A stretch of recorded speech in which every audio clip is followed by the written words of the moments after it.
Hey everyone, I was just busy working on my Star Fox Command retrospective, which will hopefully go live in the next couple of days. Please look forward to it. But while I was working on it, the news broke that the Super Mario Galaxy movie has grossed over $1 billion. And I feel like I really had to drop everything and talk about this because this has been a really interesting cope cycle because it really does demonstrate, I think, how desperate and delusional the film industry is when it comes to trying to downplay these movies, because the film critics came out swinging. You saw all these YouTubers come out and try to call this a bad movie. You had everyone bending over backwards to say this movie indicates that there's a declining trend.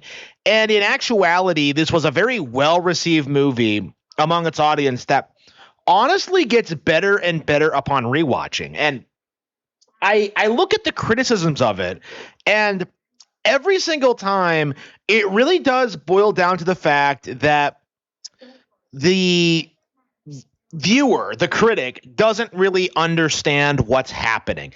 They don't understand the appeal. They don't understand this movie as a concept, because when you look at like what animation films or snobs try to push, usually like they do this thing where they want to make animation be taken seriously. They want to make it adult. They want to make it like have deep emotional themes. They want to make it be about like, some childhood experience or something that we all go through. The idea of making a movie about a couple of guys going on some crazy adventure, that is antithetical to everything that they want to see out of these movies, because to them this idea is childish, it's trivial, it doesn't mean anything, it doesn't have any higher purpose, it doesn't push the woke Marxist political agenda. And as a result of that, it had to be rejected. And so everyone unilaterally came out and tried to say this movie was bad because it doesn't have deep themes, because it's so fast paced, because it has things happening all the time. These people don't have the capacity to sit and enjoy a movie. And I really want you to like sit and think about that for a minute, is that this is a fun movie.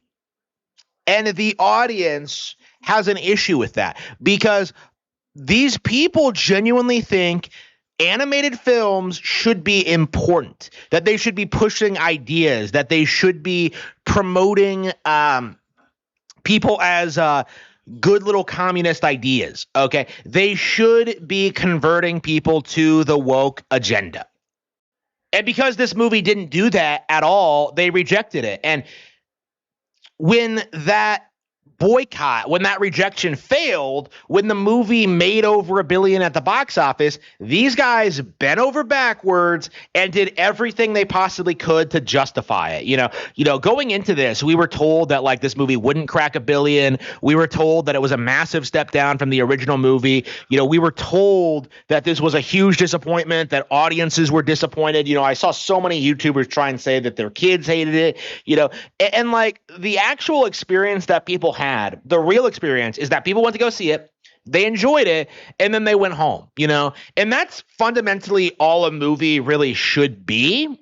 But that's not good enough for a good chunk of these people whose entire lives revolve around film, people who like evaluate this critically, people who like don't have any real joy in their lives, people who just feel the need to compulsively push this idea that animation should be pushing adult themes in children's media, like the kind of people who would try and glaze something like Turning Red, for example, or like, any of the recent, Disney or Pixar stuff. There are so many people out there, right, who try defending the new God of War as an example. That's not a Disney product, but that's a really good example of something that's clearly not appealing to the target audience, but it suits the critic class, because that's what they want to see. Is they want to see like the characters be feminized. They want to see female leads. They want to see people push this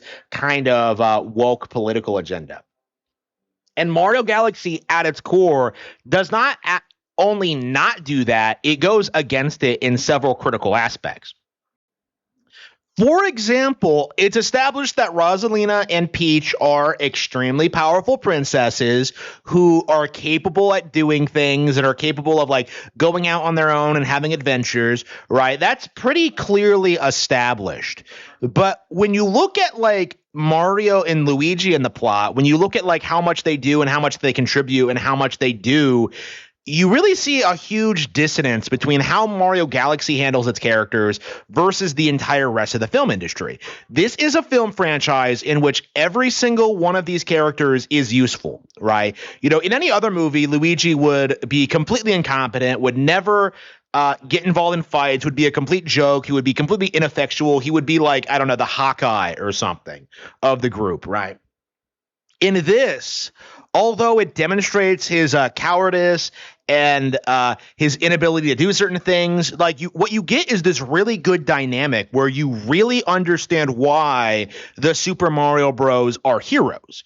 You watch this and you really get this sense that Mario and Luigi are genuinely really good masculine role models. For example, in this film, there's a disagreement between them about whether or not to trust Bowser. Mario doesn't want to do it, but Luigi does. And you really get this sense that it's an issue that does have a lot of weight to it, right? Luigi is very, very certain that Bowser has turned a new leaf and has gotten to know him and has become his buddy and stuff like that. Mario isn't willing to trust him. And this plays out for a long while. And what you see when you see them interact and how they deal with this, they handle this argument, this disagreement in like honestly the most healthy way imaginable, in which they like talk about it and address it and just know how the other feels about it. But like they don't let it get between them at all because they intrinsically trust each other and have this idea of what the other is feeling and understands. Like it's so interesting when you compare this to other films, because you know in any other film this would like be some massive divide between them and they would make up at the ending and then beat the bad guy, but like that never really happens. And at the end, they kind of resolve the issue and move on. And, you look at like other character dynamics, you look at how like, Mario treats Peach, right? Where he's very supportive of her and like, makes her laugh and is genuinely there for her. And like, you get this sense that like they are a very genuinely good couple. I think of that scene on the dinosaur planet when like Peach is getting frustrated because there's no way off. And Mario just talks to her for a bit and calms her down. So first of all, like it does something that I think a lot of other movies don't do, in that it allows Peach to show emotional vulnerability, right? Because that's something you don't really see a lot with female leads these days, especially these kind of like female lead action heroes, right? And Peach is an action hero in this. Thank you. Mario is able to talk to her, calm her down, address that they're going to figure it out. And they're able to like resolve the situation, right? It's interesting when you see this, like how it has this kind of like emotional maturity that you just don't see out of other films like it. In every other animated film, there's always some stupid misunderstanding that gets resolved like neatly in the end. But in these movies, like everything feels very natural. A lot of people have this idea that like I remember when this movie came out, like, and a lot of people complained about how Toad beefing with Yoshi didn't really have a payoff, right? It was just something that like he had an issue with and like didn't really have a climax. Like it feels a lot more natural to not have a payoff for that. It feels a lot more natural that Toad would have an issue with Yoshi, being jealous of being replaced or whatever, of this new guy joining the group as if he's always been there. And then like, just not doing anything with it. Like it makes perfect sense to not give a payoff to something that doesn't really need to have a payoff. Because at its core, this movie is not about Toad not liking Yoshi. Like this is about the Mario Brothers going to the galaxy to save Princess Rosalina with Princess Peach. I've actually spent the past couple of months going back and watching all of the most critically acclaimed animated movies ever made. You know, Princess Mononoke, the Toy Stories, The Lion King. And yeah, I'm very confident at this point saying the Mario movies are indeed better than all of that because they do indeed have better action. They're more intense. They have more variety. Okay. And as a sequel, this is interesting because Mario Galaxy is nothing like the first one. Again, going back and forth between Mario Galaxy and the original Super Mario Bros. Movie, it really shows a completely different like adventure, a completely different vibe. You get different dynamics, you get different things happening. Okay, you get new characters. Like the Mario Galaxy movie, one of the most underrated things about it is that it is an extraordinarily good sequel film in which it builds off the characters in interesting ways. It does not simply rehash the concept. When you look at the incredibly lazy or stupid Disney sequels, what you get is a bunch of films that at their core really don't need to exist. They don't really expand the characters in interesting ways. They don't do anything interesting, fresh, or exciting, and really do just come off as they're just unnecessary sequels that only exist to make money. The Mario movies, in comparison, feel like they actually have ideas that they want to show you and make a fun, interesting, exciting product. I think we're going to continue to see Mario movie sequels for a long time. I'm very interested in seeing how this run ends because the way things look now, it can kind of go on indefinitely. They certainly have like an infinite pool of ideas to pull from like all the other games. You know, I'm very curious in seeing what the third movie is going to be. Is it going to be Super Mario Land, Super Mario Odyssey? Like, you know, we know Daisy's going to be in it, but that's about it. And considering Yoshi's role in this, like, it's very possible that Daisy won't even be like the primary focus of the third film. Okay, like again, it feels like the sky's the limit when it comes to like these film sequels right now, and yet we're seeing these idiots on Twitter like trying to tell you that like no, the films are losing popularity, they're losing relevancy, they only made $1 billion, and I'm just it's just downright insane. Okay, like what we're seeing here right now with this movie, even with the original movie, actually, is that we're seeing the beginning of a film franchise phenomenon. And we're in this phase right now where like the industry doesn't want to admit it, and they're still trying to tell you that like, oh, Spider-Man's bigger, Frozen's bigger, like Avatar is bigger, and like they just aren't. Like you are gonna see, I think, some of these Nintendo movies outperforming the most critically acclaimed, highest grossing films ever made. And considering like what I've seen, you know, when it comes to these box office results, I'm very convinced at this point that the box office is fake, because what we're seeing here now is that we're seeing people like argue over box office numbers. But the thing about the Mario movies, both of them, is that they had relatively short box office runs.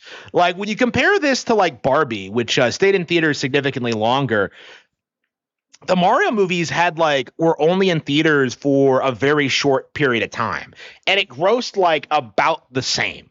So like it seems as if Nintendo is actually more successful than their direct competitors, but we're in this weird phase where like the industry doesn't want to admit it. What we saw with Mario Galaxy was nothing short of remarkable, in which we got a sequel within 3 years that also grossed $1 billion, was also highly successful, was well received by fans, is clearly setting up more sequels, and yet you have the film industry like trying to glaze, I don't know, like The Devil Wears Prada 2, or like random like horror films, or like, you know, like it's just like it needs to stop. Honestly, like you're just embarrassing yourself. Like you are setting yourself up for failure. Because not only was Mario Galaxy a huge success, bigger than anything else in the industry this year, it's also going to kickstart a new wave of high-quality Nintendo films. Not only are we getting Mario 3, we'll also be getting The Legend of Zelda and potentially other Nintendo franchises like Star Fox and Donkey Kong. Meanwhile, the industry is trying to glaze you on He-Man, Masters of the Universe.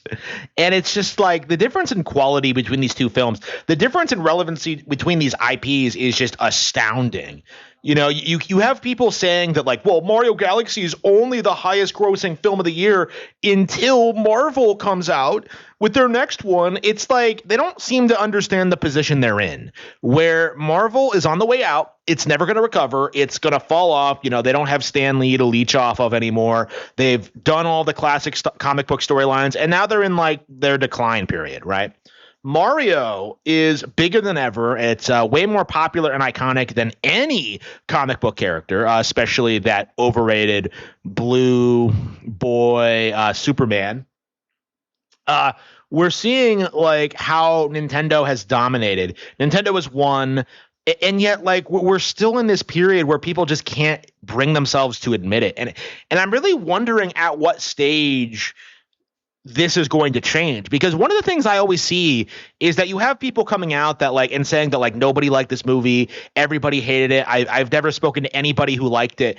And what's actually happening, and I've had this happening to me too, is that like people are so aggressive about hating Nintendo and hating Japanese media and hating Mario that like anybody who likes this stuff will not speak about it to anybody that does, because they know what's going to happen is that they're just going to get screamed at for like liking this movie, for liking this brand, for liking this company. It's something that happens to me on this channel regularly. The kind of things that happen to me, on this channel because I like Nintendo it's just astounding. It is baffling to the lengths that people will go to like disrespect this company. What we're going to see going forward is that Nintendo's going to keep putting out new movies. You're going to see the critics keep downplaying them. They're going to keep disrespecting them. They're not going to make any reasonable concessions when it comes to their quality. They're always going to give them 4 or 5 out of 10s. They're going to recommend you go see Sonic. They're going to tell you to go see He-Man. They're going to try and tell you to go see Marvel or Disney. They're going to try and tell you Toy Story 5 is way better. But the simple reality is that eventually people are going to see through this. Eventually people are going to realize that there's something up with the way critics evaluate Nintendo films. And once that happens, and it will, probably as early as Mario 3, the entire cope just collapses. The only reason this movie has been so controversial is because of that initial wave of critics trying to tell us that it was bad, to not go see it, to go see anything else. They tried everything they possibly could to destroy this movie before anybody could go see it. And in the end, it didn't work. In the end, it was still successful, but we are still in that phase where people are acting as if this movie is being criticized in good faith when it is anything but. Critics are not watching this movie and coming away saying that oh man, I have these real valid concerns about the franchise. No, they're looking for reasons to not like it, to push people to instead go support the movies that service their political agenda, that service their interests, that help their industry. Because a good movie does not help their industry in any way, shape, or form.